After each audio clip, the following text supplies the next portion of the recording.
در بیان خصلت ذمیمہ چار چیزیں دیگر نیک و سرشت ہست از جملہ خلائق نیک زشت زاں چہار اول ہست کی حسد کی نا بود زاں گزشتے عجب و خود بینی بود خشم را دیگر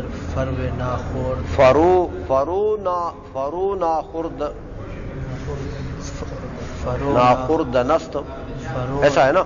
ہاں یہ ضرور غلط ہے.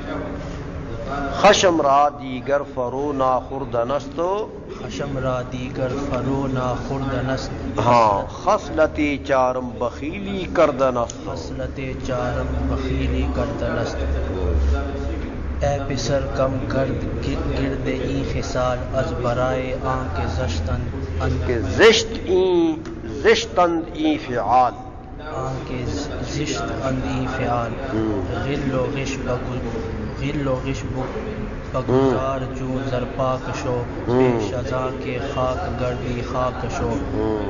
حرص بگزار و قناعت پیش کن، حرص بگزار و قناعت پیش کن. آخر از مردن یکی اندیش کن، آخر از مردن یکی اندیش کن. با محباں باش دائم ہم نشین تا توانی روح اعدارا مبین. ہو گیا. در بیان خصلت ذمیمہ، خصلت بمنا عادت، ذمیمہ بمنا مذموم بری عادت، جو لوگ اس کو اچھا نہیں جانتے، مذموم مذمت کرتے لوگ، برائی بیان کرتے ہیں. چار چیزیں دیگر اے نیک، چار چیز دیگر ہاں اے نیکو سرشت. کہتے ہیں کہ چار چیزیں اور ہیں اے نیک و سرشت، اے نیک فطرت آدمی. نیک و سرشت، سرشت مانے فطرت، نیک مانے نیک، اے اچھی فطرت والے. چار چیزیں اور ہیں. ہست از جملہ خلائق نیک زشت، کہ ہیں وہ چار چیزیں از جملہ خلائق نیک، ہاں ان تمام لوگوں سے جو نیک لوگ ہیں، اچھے لوگ ہیں، ان تمام اچھے لوگوں سے وہ جو چیزیں ہیں چار وہ زشت ہیں، وہ بری ہیں. یعنی وہ اچھے لوگوں سے وہ چار چیزیں بری لگتی ہیں. وہ کیا ہے؟ زاں چہار اول حسد کی نے بودو. ان چاروں میں سے پہلی جو ہے وہ حسد اور کینہ ہے. حسد اور کینہ یہ چیز ایک ہی ہے، جانتے ہو نا؟ زاں گزشتے عجب خود بھی نی بودو. زاں گزشتے، ہاں اس کے بعد، زاں گزشتے اس سے گزر گئے، اس سے گزر گئے. کیا مطلب؟ یعنی اس کے بعد، اس کے بعد عجب تکبر ہے، وہ خود بینی اور اپنے کو دیکھنا. کیا مطلب؟ یعنی خود ستائی، اپنے کو بڑا دیکھنا کہ میں بھی بڑا تیس مار خان ہوں. سمجھئے؟ تو عجب تکبر اور خود بینی، خود اپنے آپ کو دیکھنا. تو اپنے آپ کو تو ہر کوئی دیکھتا ہے نا، لیکن اپنے آپ کو بڑا سمجھنا اور اپنے آپ کی تعریف کرنا، میں بڑا ایسا ہوں، میں تیسواں خان ہوں، میں ایسا. سمجھ آئیے؟ خشم را دیگر فرونا خوردنست. خشم غصے کو، دیگر منے اور یہ ہے کہ غصے کو فرونا خوردنست، غصے کو ناخوردن، نہ پینا. لوگ کہتے ہیں غصہ پی گیا فلاں. جب برداشت کر لے انسان، غصے کو برداشت کر لے تو لوگ کیا کہتے ہیں؟ پی گیا. تو یہاں کیا ترجمہ ہے کہ دیگر، یہ دیگر کو پہلے کرو. دیگر خشم را فرو ناخوردنست. اور چیز یہ ہے کہ غصے کو نیچے نہ پینا ہے. فرو منی نیچے، ناخوردن نہ کھانا یعنی نہ پینا. تو غصے کو نہ پینا جو ہے یہ بھی بری عادت ہے، یعنی غصے کو برداشت نہ کرنا، اور جیسے غصہ آ جائے بس برس جائے کسی کے اوپر، تو یہ کام اچھا نہیں. خصلت چارم بخیلی کردن است. چوتھی خصلت جو ہے، چوتھی عادت جو ہے وہ بخیلی کرنا ہے، بخل کرنا ہے. جو بھی نعمت باری تعالیٰ نے آپ کو دی ہے، ہاں اس نعمت پر آپ بخل کرتے ہیں، تو یہ اچھی عادت نہیں، بری عادت ہے. پیسہ دیا ہے، پیسے پر بخل برا ہے. علم دیا ہے تو علم پر بخل برا ہے. حکمت دی ہے تو حکمت پر بخل برا ہے. ڈاکٹری دی ہے تو آپ کہتے ہیں فیس دو جب نسخہ بتاؤں گا. یہ انتہائی خساست ہے. اس سے بڑا خسیس کام کیا ہوگا؟ اللہ تعالیٰ نے ایک نعمت دی ہے، لوگوں کو فائدہ پہنچاؤ. یہ تو خدمت خلق ہے.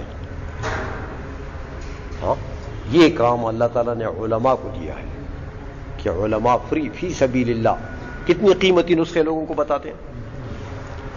اور ڈاکٹر نے ایک نسخہ لکھنا ہے تو جی 500 فیس دے. ایک نعمت اللہ تعالیٰ نے اس کو دی ہے نا، ایک علم دیا ہے، علم الابدان، تو اب اس کے اوپر بخل کرتا ہے. پیسے دو تو بتاتا ہوں، نہیں تو نہیں بتاتا ہوں. تو یہ خسیس عادت ہے، یہ بخل ہے. علم کے اوپر بخل ہے، ہنر کے اوپر بخل ہے. بھائی اللہ نے جو نعمت دی ہے اس پر سخاوت کرو، لوگوں کو فائدہ پہنچاؤ. اس لیے تو حضور نے فرمایا نا کہ سب سے زیادہ سخی میرا رب ہے، اور رب کے بعد سب سے زیادہ سخی میں ہوں، اور میرے بعد میری امت کے علماء ہیں. سب سے زیادہ سخی فقیر عالم بھی ہے تو بڑا سخی ہے، کہ وہ اپنے علم کو تو بکھیرتا ہے نا، لوگوں کو دیتا. سمجھائی؟ تو علم کے اوپر فیس لینا، علم کے اوپر پیسے لینا، علم کو پڑھانے پر پیسے لینا، فیس لینا، کہ طالب علم کو کہے وہی جب پڑھاؤں گا کہ تو اتنا فیس دے گا، یہ بڑی خسیس عادت ہے، اچھی عادت نہیں. اس لیے کہتے ہیں کہ خصلت چارم بخیلی کردن است. چوتھی خصلت جو ہے وہ بخیلی کرنا ہے. جو بھی نعمت آپ کے پاس ہے اللہ کے بندوں کو پہنچا دو. اے پسر کم گرد گردی این خصال. اے بیٹے کم گرد، کم گھومو، گردی این خصال، ان خصلتوں کے ارد گرد. یہ جو 4 خصلتیں میں نے بتائی ہیں نا، ان خصلتوں کے ارد گرد مت گھومو، ان کے قریب بھی نہ جاؤ. کم گرد یعنی کم گھومو. تو ذکر کم کا ہے لیکن مراد اس سے نفی ہے کہ بالکل نہ گھومو، اس کے قریب نہ جاؤ. از برائے آنکھ زشت اند ای فعال. از برائے اس وجہ سے کہ زشت اند کہ بری ہے، ای خصال یہ عادت ہے، یہ بری عادت ہے. تو بری عادتوں کے قریب بھی جانا نہیں چاہیے. سمجھ رہے ہو؟ غل و غش بگزار چون زر پاک شو. غل بمانا دھوکہ دینا، تو میں یہ غش بمانا ملاوٹ، دھوکہ دینا، فراڈ کرنا کسی کے ساتھ، ملاوٹ کرنا. ہاں ان چیزوں کو چھوڑ دو. دھوکہ بھی نہ دو کسی کو، اور ملاوٹ بھی. اگر تو دکاندار ہے تو کیوں ملاوٹیں کرتا ہے؟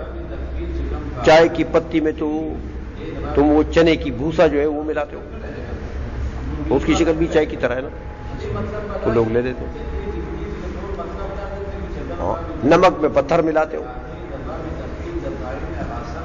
سمجھ آئیے؟ آٹے میں وہ نہیں ہو آرا مشین کا بھوسا، وہ خبیث لاتے ہیں، وہ ملاتے ہیں، لوگوں کو کھلاتے ہیں. یا پرانی روٹیاں کہیں اکٹھی کر کے خشک روٹیاں ان کو پیستے وہ آٹے میں ملاتے. یا اسی طرح بعض علماء جو ہیں وہ علم میں ملاوٹ کرتے ہیں. لم تلبسون الحق بالباطل، یہ ملاوٹ ہے، حق کو باطل سے ملاتے. تو بعض علماء یہ کام کرتے ہیں، تو کہتے ہیں بھائی غل و غش، دھوکہ اور ملاوٹ جو ہے بغضا، ہاں ان دونوں کو چھوڑ دو. چون زر پاک شا، سونے کی طرح پاک ہو جا، جیسے ستھرا سونا ہوتا ہے ایسا کہ تم میں کوئی ملاوٹ بھی نہ ہو. جیسے ستھرے سونے میں کوئی ملاوٹ نہیں ہوتی، اور ستھرا سونا جو بیچتا ہے وہ فراڈ بھی نہیں کرتا. پیش ازاں کے خاک گردی خاک شو، کہتے ہیں پہلے اس سے کہ تو مٹی ہو جائے خود مٹی ہو جا. مٹی تو ہو جانا ہے نا بھائی، مر کے تو، مرنے کے بعد قبر میں تو مٹی ہو جانا ہے. تو کہتے پیش ازاں کی خاک گردی خاک شو، پہلے اس سے کہ مٹی ہو جائے تو مٹی ہو جا، یعنی اپنے آپ میں مٹی والی عادتیں پیدا کر دے. مٹی کی بڑی اچھی عادت ہے، مٹی میں امانت ہے. دیکھو ایک تخم جب زمین میں گر جاتا ہے مٹی میں، مٹی اس کو ضائع نہیں کرتی. جب سیزن آئے گا نا اس تخم کے اگنے کا، وہ اگ جائے گا، خود بخود اگ جائے گا. اس کے اندر کسی کو پتہ نہیں ہے کہ اس مٹی میں یہ تخم ہے کہ نہیں ہے، لیکن زمین نے اس کو رکھا ہوا ہے. تو مٹی میں کیا ہے؟ امانت داری ہے، امانت دار بن جا. سمجھئے؟ اس طرح بہت سی اچھی عادتیں، تواضع ہے، انکساری ہے مٹی میں. کوئی اس میں کیسی بھی کھیت بنائے، کوئی اس میں جناب لکیریں مارے، کوئی اس میں کھڈا بنائے، زمین کچھ نہیں کہتی. ہاں یہ اس کی تواضع ہے. تو یہ پیدا کرو اپنے آپ میں. حرص بگزارو قناعت پیشہ کن، حرص کو چھوڑ دو، قناعت اور صبر کو اپنا پیشہ رکھ، اپنا پیشہ بنا لو. آخر از مردن یکی اندیشہ کن، آخر مرنے سے، مردن آخر مرنے سے یکی اندیشہ کن، ایک خوف تو کرو، ایک مرتبہ تو ڈرو کہ مرنا تو ہے بھائی. سمجھ آئیے؟ تو جب مرنے کو سامنے رکھو تو اللہ کا خوف، کوئی ڈر تو تمہیں ہو جانا چاہیے. با محباں باش دائم ہم نشین، محبوں کے ساتھ یعنی دوستوں کے ساتھ باش دائم ہمیشہ رہو، ہم نشین، ہم مجلس. ہاں تمہاری مجلس، تمہاری بیٹھک جو ہے وہ دوستوں کے ساتھ ہونی چاہیے. تا توانی روئے آدارا مبین، اور جب تک تم میں طاقت ہے دشمنوں کے چہرے کو مت دیکھو، دشمنوں کے پاس مت جاؤ، ضرر پہنچائیں گے. یا رب کریم.